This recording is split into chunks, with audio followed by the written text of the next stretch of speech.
Welcome back, everybody, to Season 2 of Crown Jewels. I'm your host, PLD, on the PLD Projects Network. Good to have you back. We have moved on from the first album, the self-titled debut, and we have moved on to the 1974 second album, imaginatively titled Queen 2. It wasn't always going to be titled that. There was some other possible titles thrown around, such as Over the Top. They eventually settled on Queen 2 because they didn't have anything else that really worked with what they had in mind. Although Roger definitely has been quoted as saying he hated the title due to the aforementioned lack of imagination. But this was a great time for the band. Queen 2 is one of my favorite albums. I'm not going to lie. This is definitely, if I have a couple that kind of rotate through, this is always one I come back to because it's the first album that they really made their stamp on. Queen, the first album, is a great rock and roll album. You had to do a lot of different things, but it feels like they took that step forward into defining their identity with this album. The band had their record deal. While Queen wasn't exactly a rousing success, they were given real studio time, and boy, did they use it. They decided now was the time, and they're going to throw everything, including the kitchen sink, into the mix. And we have some of the great works of art that Queen has put forth. A lot of different experimental stuff, but a lot of stuff that's great rock and roll as well. They were already armed with some heavy material after having taken some time to the last recording between that and when it actually got released and now. So they got right to work. Concept albums were kind of the fad at the time, and while Queen 2 isn't quite a concept album as such, they're just kind of like a half concept album. They decided on a running theme of sort. They divided the album into the white side and the black side. And the white side was all Brian May's works and the one Roger Taylor composition, while the black side was all Freddie's works. And Freddie's works actually, much like some of his heroes in the Beatles, he had a medley of sorts that kind of flowed from one song to the next with no real break. And it ended up being quite a pastiche, as you would say. This is a real theatrical piece of work. And really helped establish the band as more than just another rock band at the time. It kind of really builds upon the eccentricities that were offered up and helps forge this unique identity like I talked about. I did want to throw a rumor out there that eventually they approached David Bowie to produce, but at the time he was reportedly unavailable. I'm not certain of the validity of this, considering the relationship they already had with Roy Thomas Baker, but I'll figure I'll put it out there for consumption. Maybe somebody will let me know if they've heard anything more definitive on that. Now, this album was the first real success by the band. It got to number 49 in the US, but it hit number 5 in the UK, strengthened by the single The Seven Seas of Rye, without the ellipsis, mind you. But we'll get to that soon enough. It was certified platinum in Poland and gold in the UK. It sold about over 2.5 million units worldwide. Again, there's no synths on this album, just like they've always declared for the first part of their career. No synths to showcase that Brian did so much with his guitar, and they would also, of course, learn real instruments to play. I wanted a genuine sound, of course. I'll give you the lyrics, the track listings that we're going to go into. We got Procession, written by Brian May. Father to Son, written by Brian May. White Queen As It Began, written by Brian May. Someday, One Day, written by Brian May. The Loser in the End, by Roger Taylor. Ogre Battle, The Fairy Feller's Masterstroke, Nevermore, The March of the Black Queen, Funny How Love Is, and Seven Seas of Rye, all written by one Freddie Mercury. Additionally, we'll go into the B-side, which is a track called See What a Fool I've Been, which is more arranged by May, a little bit of original material and an arrangement. We'll get into that when we get there. That was the B-side that they did use. Also at a BBC session, they recorded that as well. And that is it. There's not much else to talk about in this album as far as like additional tracks. There's not a lot of deep studio cuts, demos that were released or leaked or anything. That's really pretty much it.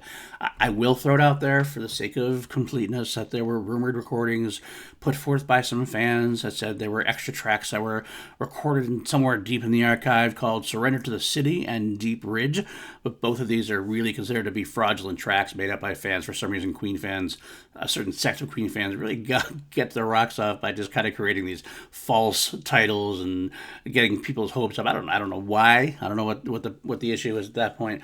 I would be surprised if these actually do exist, but hey, I'll throw it out there now just in case I am wrong, right? Well, all right, let us move into the very first track that we are going to be covering. Like I said, this is 1974, the first track on the album, called Procession. So pause, click on the link in the description, and listen now.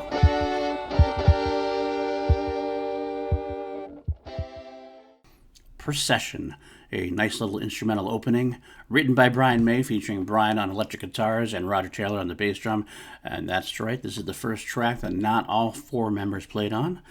Don't need it, just the guitar and drums. Although it does sound like it's a lot more than that. Brian uses his guitar in wondrous ways. It makes it sound like a real full-on orchestra. Now, the band never really played this live. However, it would feature in many of the concerts, especially up through 1977, as like a taped intro. They'd kind of get the crowd ready, the lights would go down, they'd play this behind the scenes before they launch into the next track, either Father to Son, sometimes Now I'm Here in later years.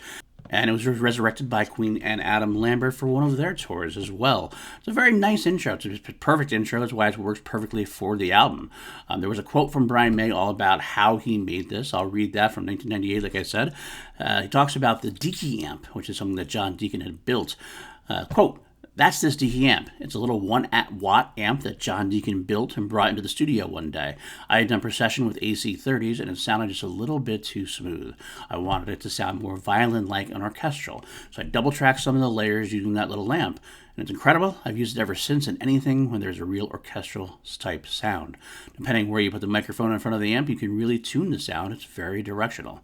It's a great thing that John done. John was always a very wizard with electronics, as he said, and he got to make this little amp that Brian absolutely loved and he used.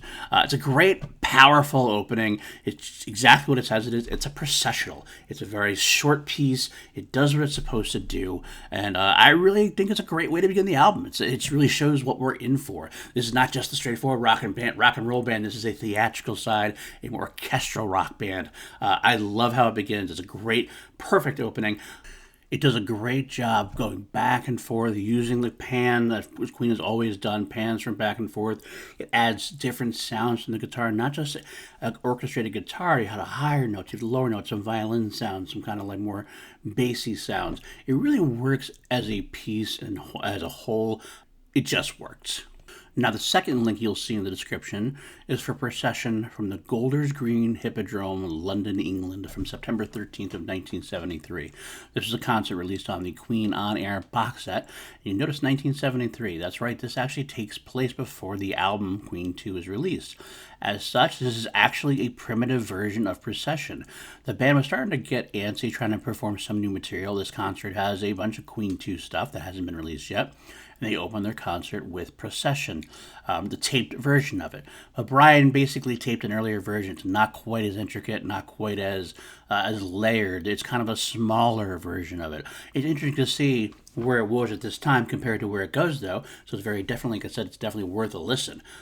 But hands down, I'm not going to make this into a big discussion. If I have to pick one that's the crown jewel, it's definitely the full finished version that goes on Queen 2. No surprise there. I'm going to give Procession an 8 out of 11.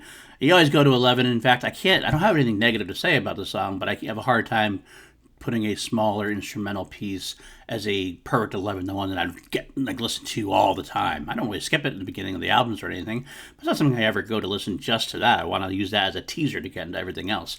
So an 8 is pretty good, absolutely. And that should do it for this week. Again, I am PLD of PLD Projects. Please join me at PLD Projects on YouTube as well as on Twitter. And I also have my @Paul_Denuzio Twitter account as well.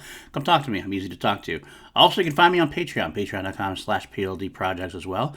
I want to shout out Danielle Joyce, Ramirez, Brandon Buckingham, Brandy Parker, Jeff Alterman, John Strina, Kelly W., a great bunch of people, and all the rest of my patrons as well. I love you guys. Could not do this without you. Join us. We have some great content. We give some extra content, do some hangouts, and hopefully we're going to be doing some watch-alongs soon. Still trying to work that out.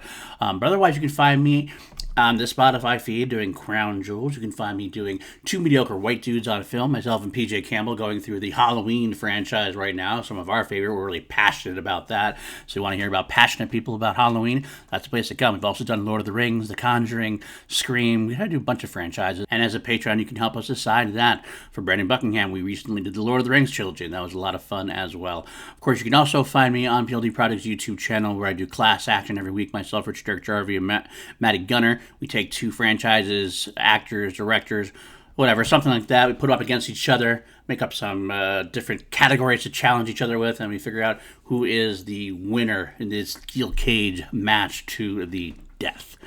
All right, that's it for this time. Next time on Crown Jewels, we're delving into the second track on Queen 2, a very Who-like track, if you ask me.